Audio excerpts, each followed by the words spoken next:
Right, of course, casa meaning home, right? So we strive to provide services, whether it's at our facility or in the patient's home, to where they feel comfortable, and it's something that is very much about the patient but involves the family. We believe very much in the home health model because of that very thing.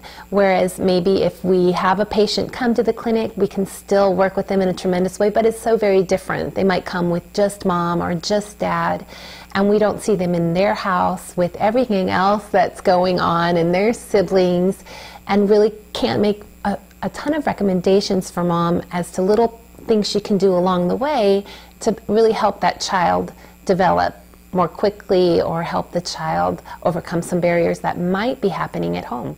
Professionals in the medical field will understand completely that the scope of practice of a speech-language pathologist is far and wide. So we can start with babies from the moment they're born, if they have any feeding difficulties, typically they'll be in the NICU. But once they go home, they'll need a therapist to continue working to make sure that they are thriving.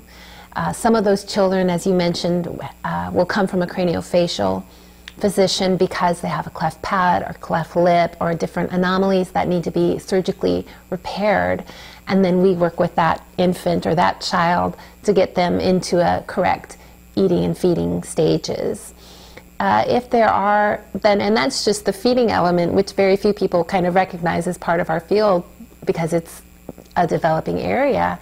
But also all of the gamut of language and speech disorders, children with Down syndrome, with autism, with syndromes and diseases that are very rare, come to us because everyone's goal in life is to somehow be able to communicate and understand what's going on around them. So actually the speech-language pathologist can work from patients from zero to death. I mean, we work with adults and children. So our scope can be really, really wide.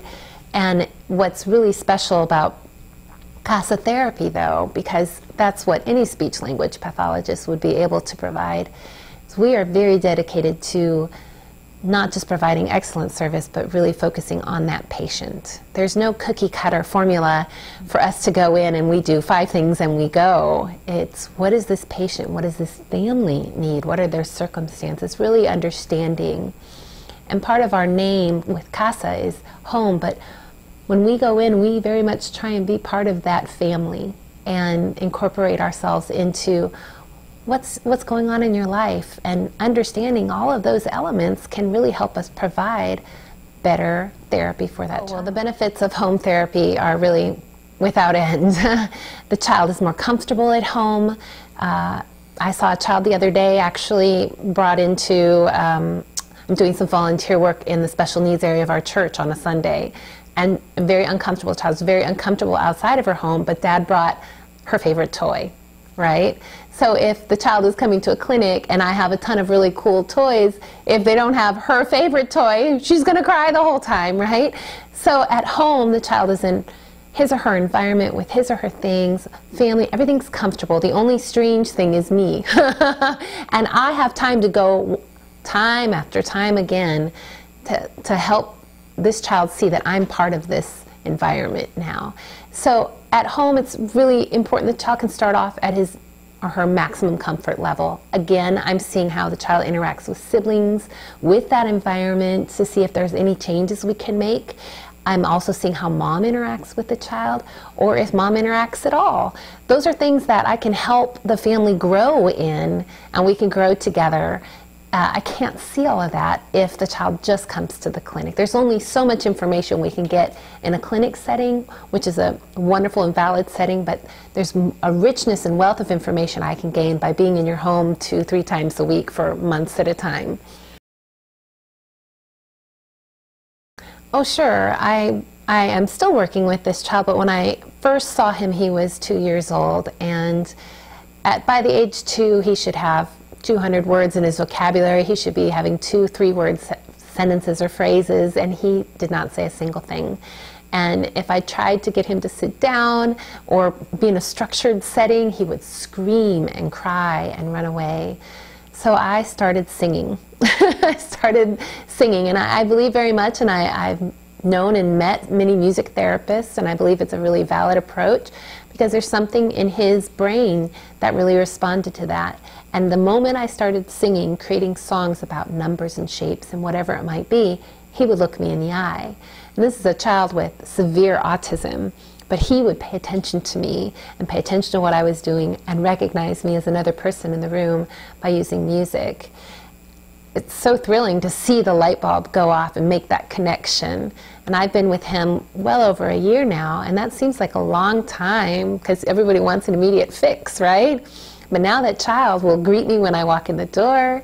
He can use 3, 4-word phrases. He asks for when he's hungry or when he wants to go to bed. The child can really survive in his environment and express what he needs and what he wants. And I will tell you, even mom's tension level, because now instead of screaming, he uses words to express himself. There's a greater family harmony because he has found a way and found his voice. Well, it's really interesting because, like I said, all patients are different, and you really never know what you're going to get when you walk into someone's house for the first time. And I have one patient that I walked in, and I knew I was going to be seeing him for some swallowing issues. He has Parkinson's, but what I didn't know is that he also, because of his Parkinson's, had a very aggressive case of scoliosis. So he cannot stand upright. He's pretty much at a 90-degree angle. So our first greeting was very much like this. And I was so surprised when he sat down. Of course, you know, elderly patients have a real desire to connect because they have less community around them. He's less able to get out. But I learned so much from him, and I'm proud to say that he is entering in a program, a Parkinson's program, and they were trying to suggest that they would be providing the speech therapy, and he told them in no uncertain terms that that would not be happening. He was very thrilled to be with me, and he's made progress, and he's learned things about his own disease that he hadn't even known. And he is a Vietnam War vet, and he was a pilot, and I learned so much empathy from them because he tells me about all of these things he was once able to do. He could land a plane in the middle of a field in dire circumstances, and now it takes him 45 minutes to brush his teeth. And I can sense and feel his frustration, and have been able to, in listening to him and providing therapy for him, help him along even more. Part of Parkinson's and just the debilitating and degenerative nature of the disease frustrates him so much because he's losing all of his abilities, doesn't want to be a burden. And one day I was there, and he was so downtrodden that I was able to just one-on-one talk to him about possibly looking into some antidepressives, something else, if it would work well with his medication, to talk to his doctor, because he needs to be at his very best. We talk about this disease a lot with him, and we talk about we're pushing it off. We're fighting it back. We're fighting as strong as we can, and he does his exercises like no one I've seen because he knows we're fighting and pushing this off as fast and hard as we can. So I've been able to work with him. I've been able to work with his wife, encourage, and give them information, educate them to things that they can be on the lookout for. But again, it's not just working with him. I work with his wife. I worked with his family while they were here for Christmas to help them see what his limitations are, because as an adult and as a strong head of the household for so many years, it really even hurts him to say he can't do things anymore, but he can't.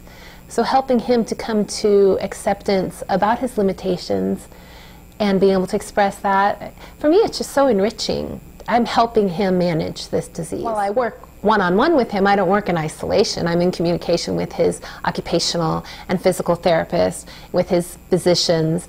I know what's going on, so even though we aren't in the same room together, we can provide a multidisciplinary approach where we're meeting the same goals. My patient will often tell his physical therapist what we're working on in speech therapy, and the physical therapist will say, that's great, and add something to kind of piggyback off of what we're doing in speech, and I'll do the same so that we can really make our therapy as cohesive as possible.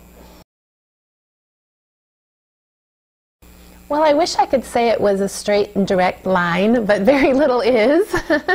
But I did. I got my undergrad title at Texas A&M University in English, and also have a certification in teaching, both English and Spanish. And Spanish came about because very shortly after I started working as a teacher, I moved to South America and was in Chile for 5 years, where I worked as a missionary with the surrounding community.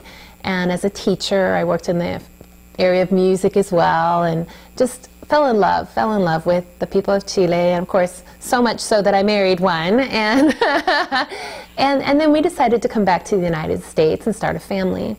So once we had our family going, it was time for me to think what I wanted to do. And as much as I love teaching, I feel like the classroom is a little limiting for me. And so we decided to look around to see what else was available. And I started talking with different professions. And one of the professionals I spoke with was a speech therapist. And I sat in and I watched what she did. I loved the setting. I loved the one-on-one opportunity with kids to really make a difference, to know if you've connected or not. In a classroom, you can't always get a great idea if everyone walks away having learned something that day, but working one-on-one, you know how effective you've been that day. So I started back to school looking for a degree, a master's degree in speech communication disorders, which then allowed me to be a speech-language pathologist. So I had the opportunity to enter into a very difficult program at Texas Christian University with a bilingual emphasis. And it's one, if not the only program in Texas, and very few programs in the entire nation that has an emphasis on bilingual, how to deal with the bilingual patient.